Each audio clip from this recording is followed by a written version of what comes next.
how is this experiential improvement likely to help you achieve your business goals? That is what we tried to solve. We knew it was hard, but the one thing we had in our favor was we didn't work bottom up, which is let's start with feedback or customer action and work towards outcome. We said, let's quantify the outcome. What's important for you? Is it NPS?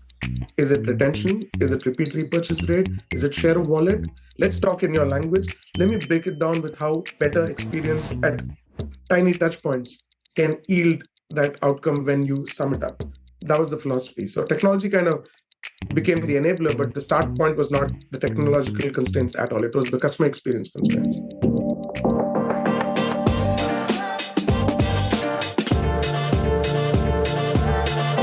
Vinod Muthukrishnan is VP and Chief Operating Officer at WebEx Customer Experience. One of the things that I'm looking forward to about this conversation most is hearing about your, let's just call it, circuitous route to this position, because it kind of started here in the first place. But I'll let you elaborate on that. Mostly, just thank you for joining me, because we've been trying to put this together for some time, matching schedules, finally did it. So thanks. Mike, thanks for having me. My journey actually started when I was 18 in the merchant navy.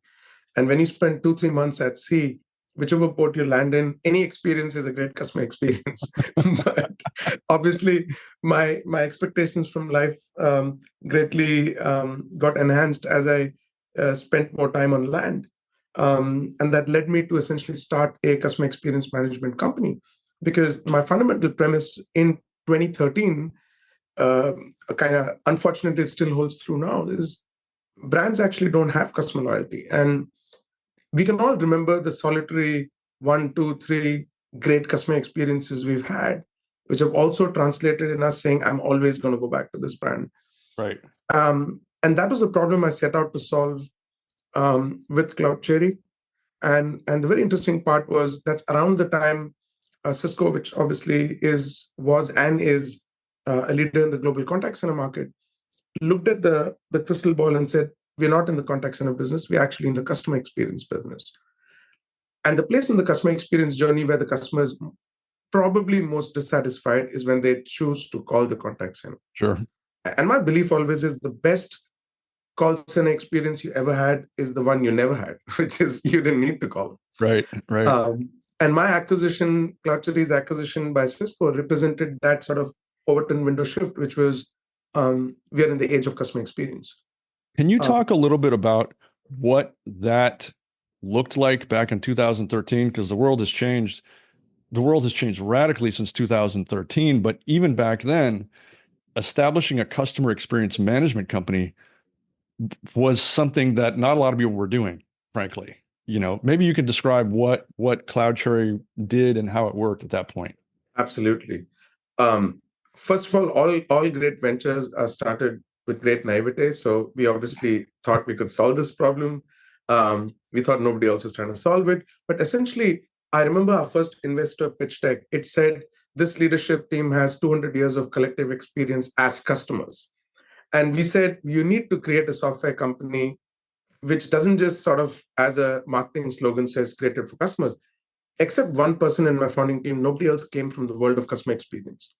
And I thought that was incredibly important because we were unencumbered by legacy. What we were encumbered by is, I'm a customer, I shop online, I go to stores, I call contact centers, and I'm so far away from the experience I desire that if I choose not to do something about it, I'm part of the problem. Right. So essentially, 3 pillars. The simple pillar was customers don't, in marketing, you have a marketing journey. They do a journey map. Sales has a sales journey. Support has a support journey. The customer doesn't wake up in the morning and say, I'm going to embark on a sales journey today or a marketing journey. Customer goes on with their lives, right? And depending on what happens in a brand interaction, it becomes a sales journey or a marketing journey or a customer experience journey or a support journey. So the first fundamental pillar was, let's understand customers' journeys. Let's understand all the interactions they have, all the inputs they have, and let's predictively try to ascertain how experiential interactions have a predictive impact on the customer's propensity to either buy more, come back again, or do all the things that businesses value from a commercial perspective. And that was the back in 2013. The state of technology was quite a bit different. If you're talking about predictive analytics, back then it required, rooms full of analysts trying to work that out. It's much different now today, but that was a pretty ambitious undertaking back then. It was because, one part is the utopian goal of making the world a more delightful place to live. We use the word customer delight very effusively. Like we believe not in customer satisfaction because it seems like a bit of a compromise, right? Customer satisfied. Like you didn't go anywhere to get satisfied. You went for delightful, like mind-blowing experiences. So delight was the word we went for, not satisfaction. And we said that utopian goal has to be matched with business reality, that everything is expensive, right? I can walk into a store and tell you, hey, it would have been so much nicer if the checkout process was faster. You, on the other hand, have 2,000 stores. And to add more checkout counters, you're talking about two counters into 4,000 stores, 8,000 checkout counters. I'm asking you to spend $50 million. I'm just making the number up, of course, right? A So big chunk of money. some degree of predictable tangibility around how is this experiential improvement likely to help you achieve your business goals. That is what we tried to solve. We knew it was hard, but the one thing we had in our favor was we didn't work bottom up, which is let's start with feedback or customer action and work towards outcome. We said, let's quantify the outcome. What's important for you? Is it NPS? Is it retention? Is it repeat repurchase rate? Is it share of wallet? Let's talk in your language. Let me break it down with how better experience at tiny touch points can yield that outcome when you sum it up. That was the philosophy. So technology kind of became the enabler, but the start point was not the technological constraints at all. It was the customer experience constraints. Very interesting. So, so pillar number one, understanding bring insights from the customer journey, having established it. And then pillars 2 and 3, because I just wanted to be clear on this, if you could elaborate on those as well. Fantastic. So one, understand the journey. Next, capture every single input along the customer journey. Now, it could be your clickstream data, obviously with consent and full disclosure. It could be your feedback. It could be the reviews you gave in third-party sites. It could be your transactional cart. So the marriage of what we call experiential data and operational data essentially yields the ability to draw out the future, which is how do experience and actions interplay with each other. And if you know that, you can one, do a retrospective, which is, regular analytics. Next is, at that point of time, we did path analysis, multivariate regression to say, what are the L2 drivers of customer experience? And if you knew the L2 drivers, which is, I'll give you a small example. You went to a restaurant, the most proximate cause is often misunderstood. There's already usually an L2 driver, which is more important. If I asked you directly, even you might not know. Sure. But if you knew the L2 drivers of what really drove customer experience, if you could then build predictive models, which essentially told us that if you worked on that little hidden driver, we actually had a little visualizer that if there are 10 things you could change around customer experience and each of them had a cost implication, if you moved each, what is the likely impact on the end goal, which was whatever. So it was the journey, it was all the attributes, all the experiential inputs along it. And the third pillar was the model, which allowed you to correlate the two and look at the causal relationship between experience and transaction. So I think what I find interesting just at this, without really having any understanding of the platform other than what you've described, is that it wasn't a platform play so much as it was a solution play. It sounds like you were building data sets and then technology packages, if you will, to get to certain client desired outcomes, rather than saying, listen, our platform can do X, Y, Z. You know what the interesting marriage was? The product was and is built so easy to use that you can put a solutioning hat on with a product purist sort of DNA. What I mean is, you can come in and say, let me talk about your business, your context, your data, your integrations, your customer journey, and yet have to do everything in the product happen in configuration and not in code, which means you didn't have to code in new things, you didn't have to do services work. The configurability of the product allowed you to live solution with the customer, which I thought was a very interesting marriage. Very, very interesting. So just to get back on the on your own personal journey. So you started there as co-founder, as I understand it, and Absolutely. CEO of CloudCherry. At some point in the process, you were acquired, I guess, started working with Cisco WebEx, and there was that integration. Tell us about that interim phase and then how you ended up essentially right back where you started with some changes. No, absolutely. So I always felt that as a founder, first of all, you need to look at the business as having its own life, and prioritizing the future of the business over your own personal goals is incredibly important. And we'd worked with Cisco a long time. Cisco was an investor in the company. So from a technology perspective, culture perspective, I genuinely felt when the time came that this was a great home for the team. And the fact that I'm back here a second time kind of validates that hypothesis.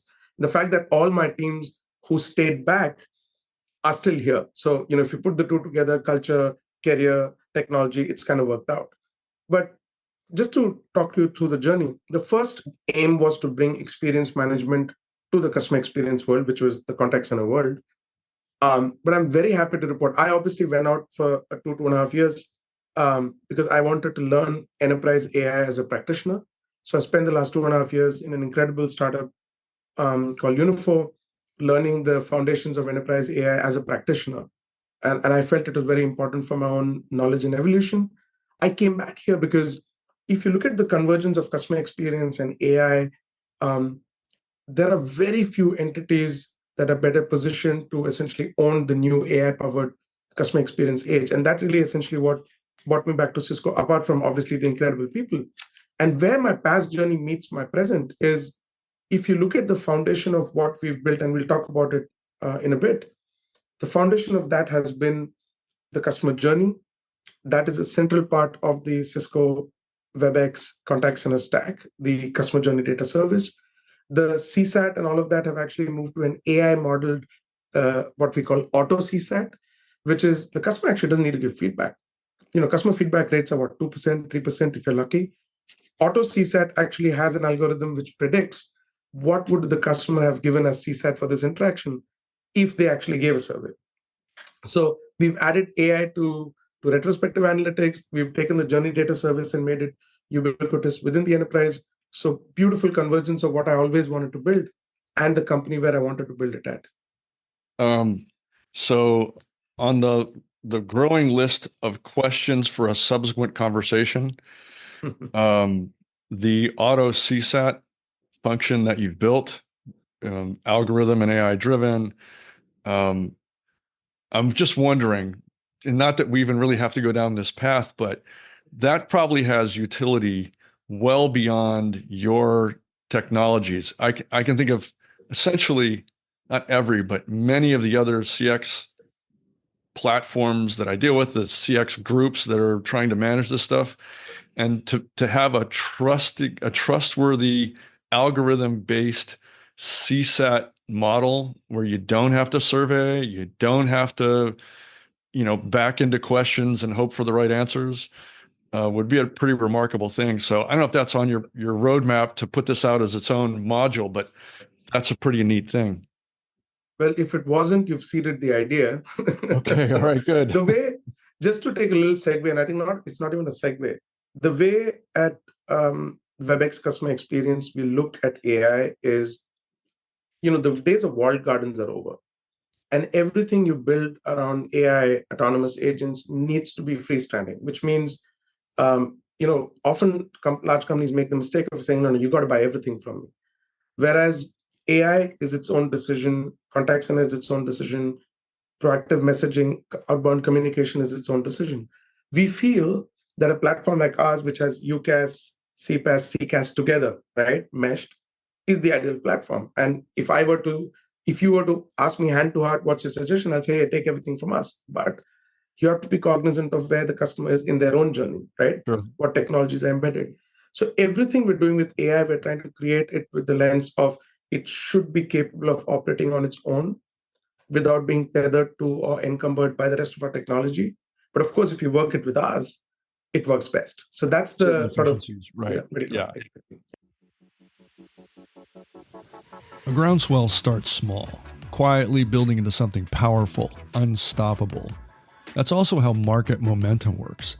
If you're launching a startup, introducing a new product, rebranding, or rolling out a new service or initiative, it's not enough to simply show up. You need to build momentum strategically. Specializing in go-to-market strategy, Groundswell works with organizations at every stage, creating custom plans that help products and brands break through the noise and grow, ensuring a launch that doesn't just happen, it sticks. From understanding your target audience to perfecting your positioning, Groundswell's approach ensures you're not just catching the market's attention, but keeping it. With expert guidance, your product moves from launch day to long-term success, turning that initial wave of excitement into sustained growth. If you're ready to take your product, service, or brand to market, it might be time to think about a Groundswell strategy. Visit groundswell.cc to learn more.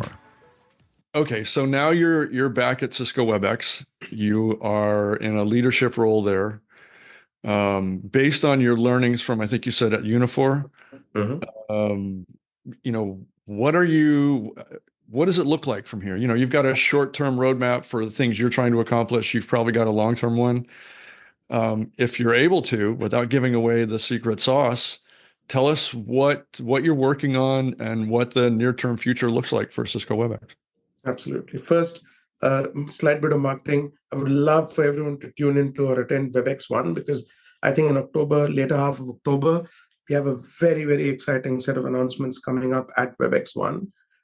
So without giving away the secret sauce or the really big announcements there, let me tell you directionally where we're headed. And I think we're pretty transparent about that. First is the absolute acute awareness of the fact that we're in a customer experience business, which again is very loosely used. Everyone says we're in the customer experience business. But I think where that comes to bear is you need to have a vision and a strategy. You need to have the product and technology investments in that direction. And you need to have a product roadmap which takes you towards that North Star. So in our world, any engagement with the customer, be it inbound, be it outbound, on any channel of choice of the customer, it could be SMS, it could be WhatsApp, it could be Apple messaging, it could be voice. All of those, customer chooses the channel. We don't choose the channel. The good old days where you go to the website, contact us, 9 a.m. to 5 p.m. Pacific, call me on this number. That's it. Okay. I once had a bank transaction declined.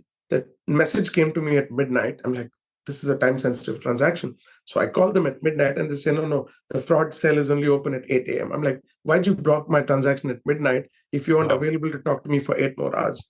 And this is the disconnected customer experience, right? So I think channel is not our choice, it's the customer's choice.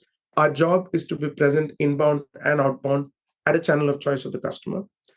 The next, obviously, is when a customer chooses to have an interaction, we honestly feel that the purpose of AI is to make customer experience more human.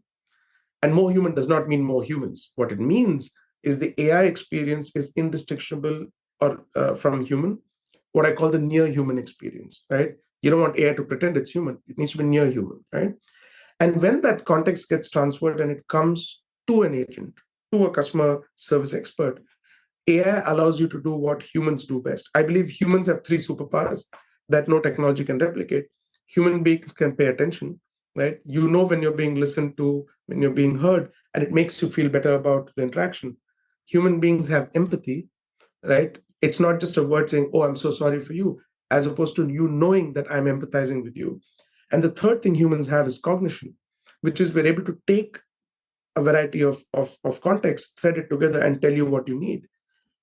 In order for an agent to be able to do that for you, the agent needs to be turbocharged with AI, which is the agent is not looking left, not looking right, not looking at data. Their answers are being pushed in front of them, suggested responses are being pushed to them, customer context is being pushed to them, everything is in front of them, and they're able to do what humans do best, right? So the AI is making even the human experience more delightfully human. And when the conversation gets over, is when the cost element of a customer service interaction comes in. After call work, summarization, agent training. If you apply AI and automation to all of that, and you trigger, first AI does all the work you have to do, and automation triggers all the workforce that makes things fast. Now you're talking about a turbocharged AI-powered customer experience. And that is the North Star experience that we're going after. Yeah, that's ambitious. I've spoken to some of your competitive colleagues who frame it. I just think it's interesting. They frame up their kind of master plan differently. Um, and I'm thinking specifically of one group that is very, very intent on automating empathy. This is, I think, as you've said, wildly difficult because empathy is hard to fake. I think you can approach it, but I mean, how do you achieve it? I don't know if you can. So, all that to say, I think the way you frame this up is really interesting. I'd like to talk a little bit about, if you can, about this idea that came across from your team of the CX gap. Mhm. There are lots of them. There are lots of them, and I think anybody who's been in the space for any period of time can say, okay, look, we can talk about the gap between customer expectations and brands' abilities to meet them or to understand them and then meet them.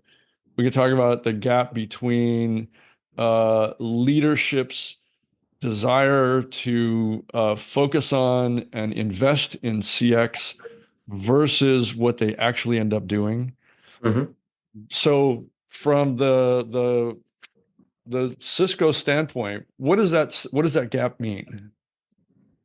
The reason my coming back to Cisco is a very personal decision is because I'm at work doing the things I deeply personally believe in around customer experience. So that's a good marriage, right? So I don't have to pretend at work. I actually do what I truly enjoy. And the reason I'm saying that is, barring maybe the odd brand, no brand wakes up in the morning and says, "Hey, my mission is to give terrible customer experiences," right?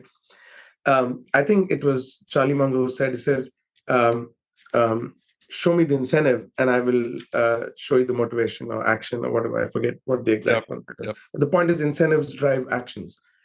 And call centers are incentivized by, hey, low handling time, right? Get off the phone fast. Don't stay on the phone for too long. FCR also is, even though we say it in different ways, call centers might be incentivized by saying FCR is because, so if you call 5 times, it's 5 AHTs, right? And obviously, everyone wants high CSAT. Often these goals are incongruent with each other. This is the call center world, right? The contact center world. If you look at it from a customer experience perspective, obviously brands want delightful experiences, but there is a financial imperative that envelopes the desire to offer superlative experience that comes in the way of you doing it, right? So how do you marry the two worlds? And I honestly always feel when you look at AI, automation, customer experience, analytics, all of that suite, our job is to help, as I said, bring the utopian goal of brands to deliver great experiences and show these are the tangible benefits. You need to talk the two together, right? So the first thing really for us in that is, please, let's all articulation of product, all articulation of vision from our perspective is in the customer journey context, which is let's talk in customer in first person, because the entire gap is about wanting to do something, and yet your either cost structures or your business structures, team structures don't allow you to do it, right? It manifests itself in all the data around what do customers experience and what do brands think they are offering as experience, right? It shows up in hold times in call centers. It shows up in personalization.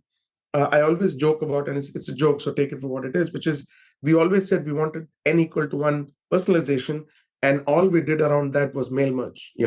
So Mike doesn't see it's a BCC mail, it's Mike, hey Caroline, hey Vinod. No, I mean, that's not personalization, right? Right. Right. Personalization is your channel, your time, your choice, your context, something that's relevant to you. And we have an entire WebEx Connect portfolio which does predictive, highly tailored, highly time and context sensitive outbound to you, which means you know that you are being spoken to, as opposed to being the 6,335th sort of recipient of that text, which is possible. Statistically, that may be true, but contextually, that should not be true.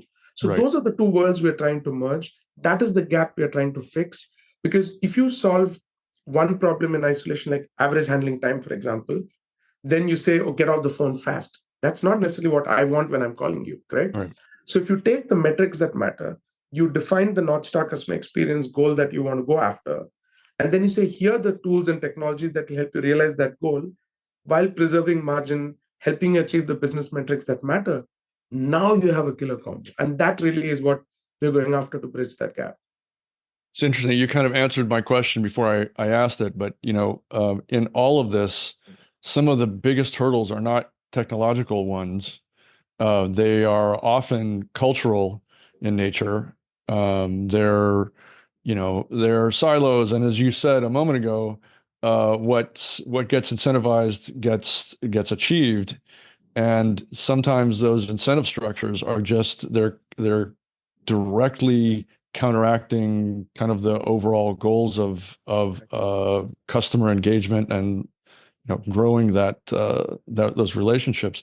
So even though you did address it, I think what would be really interesting for listeners is to hear how you go about talking to your client companies about the changes, sometimes large scale ones, that they're probably going to need to consider in order to move that needle. So again, full disclosure that I've been back, 3 weeks. So this is present continuous. So I'm not speaking to so in the early conversations I've had with customers and partners, our approach has been very simple. And it's not something I'm doing net new, but definitely this has been my approach is if you walk into a customer and say, look, I'm going to help you reinvent your customer experience, and you've not done your homework on customer context, then you're completely in the wrong room, or you essentially come to sell product and you're camouflaging it. What do you mean by customer context? If you're a public company, if I don't know your earnings report, if I don't know what your stock is valued for and by, if I don't know what your CEO has stated to the board and to shareholders as being the strategic goals of the company, if I don't know what exec comp is driven by, there are companies which have 20-30% of the exec variable on NPS. So, Right. which means the NPS program is like very, very important for you. So you can either go after it and say, let me help you improve your NPS, or let me actually help you improve your NPS. And actually, the reason that will happen is because of this massive shift in customer experience, which will also yield ARPU, repeat repurchase, what have you. Anyway, coming back. So first is, I believe we need to be that prepared going into the customer conversation in terms of research. Second is a lot of the brand. This is the beauty of being in customer experience. 90% of the customers I go and end up talking to, I'm a customer of theirs in some way or the other, right? And for me, it is a very personal enunciation of what I think the customer experience should be. And everyone in the room almost always resonates with saying, yes, this is the experience that we want to provide our customers, but constraint, constraint, constraint. If we all agree on business imperatives and the North Star customer experience, now we're all on the same page. I'm not on the other side of the table trying to sell you something. We align on what this is. Hence, as I said, I'm saying this word for the third time. I'm not sending you off to a utopian goal. I'm rooting that in the reality of your business imperatives, right? Now, if we're all on the same page, can I talk to you about what I could do around helping you solve for that problem? You don't even come to product or technology or any of that before that. One last thing I will add is never before has security, privacy been more important than in the age of generative AI. And just knowing that we have a very strong POV and boots on the ground, so to speak, on ethical AI, on data security. I always say this, like security is not a bolt-on feature. We might take a little longer to develop a product or a module because security is sort of in the concrete mix as you build something. And I think it's worth taking a little more time on because you're not bolting that on. So security, privacy, ethical AI, I feel really good about it because then we can tell our partners, trust us, take this AI automation customer experience journey with us, and you'll never have to question these, what we call table stakes. And I think that's a very, very good pitch to make. I feel very good making it. Well, I would feel good too. I think, were this a multi-series podcast, I think we would create one episode just based on your answer to that question, because your approach to some of these seismic changes you're advising, I think there's a lot of wisdom there. And I think a lot of people who are struggling with their own, CX transformations could gain something from your perspective there. With that, and let me just say, there's so much more we could talk about here, but I'm not sure we're going to pack it all into this conversation. But Vinod Muthukrishnan, I just want to reiterate, is VP and Chief Operating Officer of WebEx Customer Experience. a man of a lot of knowledge because he's put a lot of miles on the ground in the CX world. And I'm very grateful to have spent this time with you. Thanks so much.